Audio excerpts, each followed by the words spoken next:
নমস্কার বন্ধুরা, West Bengal school service কমিশনের তরফ থেকে WBSLST 2025 নিয়ে একটা বিরাট আপডেট নোটিফিকেশান কিন্তু আজকে প্রকাশ করেছে।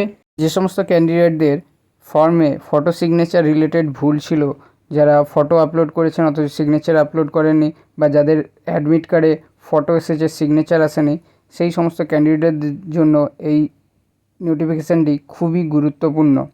তাই ভিডিওটি স্কিপ না করে নোটিফিকেশানটি বিস্তারিত শুরু থেকে শেষ পর্যন্ত দেখে নিন। দেখুন, এখানে বলা হয়েছে the West Bengal central school service commission, যেখানে একটি নোটিশ দেওয়া হয়েছে, যেটা মেমো নম্বর দেওয়া আছে, ডেট 2/9/2025। এখানে কি বলা হয়েছে? It has come to our notice that still a large number of candidates have not properly uploaded their photo and signature in spite of being provided multiple options of correcting or editing the same. অর্থাৎ এখানে বলা হয়েছে একটা large number, অনেক candidate কিন্তু তাদের photo সিগনেচারটি upload করতে পারেননি প্রপারলি। অনেক এডিট অপশান, অনেক এডিটের সুযোগ, কারেকশানের সুযোগ দেওয়া সত্ত্বেও অনেকেই কিন্তু তাদের ফটো সিগনেচার প্রপারলি আপলোড করতে পারেননি বা এডিটিং করতে পারেননি। তো তাদের জন্যই এই সুযোগটা মেনলি দেওয়া হয়েছে। As a last step, such candidates are strictly instructed to report to the venue by 10 AM।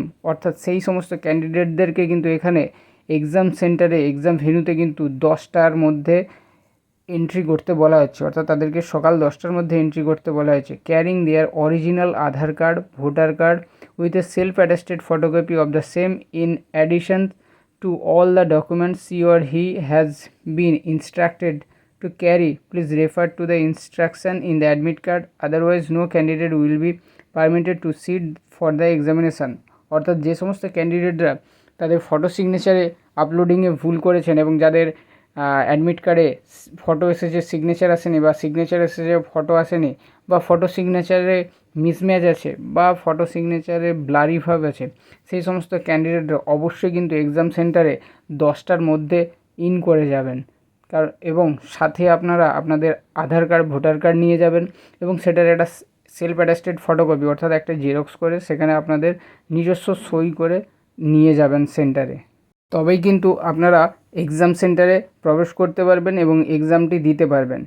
অর্থাৎ এই নোটিফিকেশানটি মেনলি যাদের ফটো সিগনেচার রিলেটেড প্রবলেম আছে অ্যাডমিট কার্ডে, সেই সমস্ত ক্যান্ডিডেটদের জন্যই কিন্তু এই সলিউশান, এই সমাধানটা বোর্ড দিয়েছে, যে এক্সাম সেন্টারে তাদেরকে সকাল 10টার মধ্যে কিন্তু প্রবেশ করতে হবে এবং তাদের সঙ্গে তাদের আধার কার্ড এবং অন্যান্য যে ডকুমেন্টস অ্যাডমিট কার্ডে উল্লেখ করা আছে সেগুলো নিয়ে যেতে হবে এবং তাদের আধার বা ভোটার কার্ডের সেলফ অ্যাটাস্টেড ফটোকপি একটা কিন্তু সেন্টারে জমা করতে হবে। তাহলেই তারা কিন্তু এক্সামটা দিতে পারবেন। তো অবশ্যই আপনাদের যাদের অ্যাডমিট কার্ডে ফটো সিগনেচার রিলেটেড প্রবলেম আছে তারা অবশ্যই কিন্তু সকাল 10টার মধ্যে এক্সাম সেন্টারে পৌঁছে যাবেন। সাথে আপনাদের আইডি কার্ড হিসাবে আধার কার্ড এবং ভোটার কার্ড যে কোনো একটি নিয়ে যাবেন। ডকুমেন্টসগুলো কিন্তু ভেরিফাই করেই তবেই আপনারা এক্সাম সেন্টারে প্রবেশ করতে পারবেন এবং আপনারা এক্সামটা দিতে পারবেন। এই আধার, ভোটার ছাড়া অ্যাডমিট কার্ড ফলো করবেন, সেখানে আর অন্যান্য যে সমস্ত ডকুমেন্টস নিয়ে যেতে বলা হয়েছে সেগুলো সঙ্গে নিয়ে যাবেন। আশা করি এই ইনফরমেশানটা আপনাদের অনেক হেল্পফুল হয়েছে। তাই আপনাদের বলবো, এরকম ইনফরমেশান আপডেট পেতে অবশ্যই চ্যানেলটিকে সাবস্ক্রাইব করে পাশে থাকবেন। যদি ভিডিওটি ভালো লেগে থাকে অবশ্যই ভিডিওটিকে একটি লাইক করবেন এবং ভিডিওটি শেয়ার করে দেবেন। ভিডিওটি সম্পূর্ণ দেখার জন্য অসংখ্য ধন্যবাদ। Thank you. ভালো থাকবেন।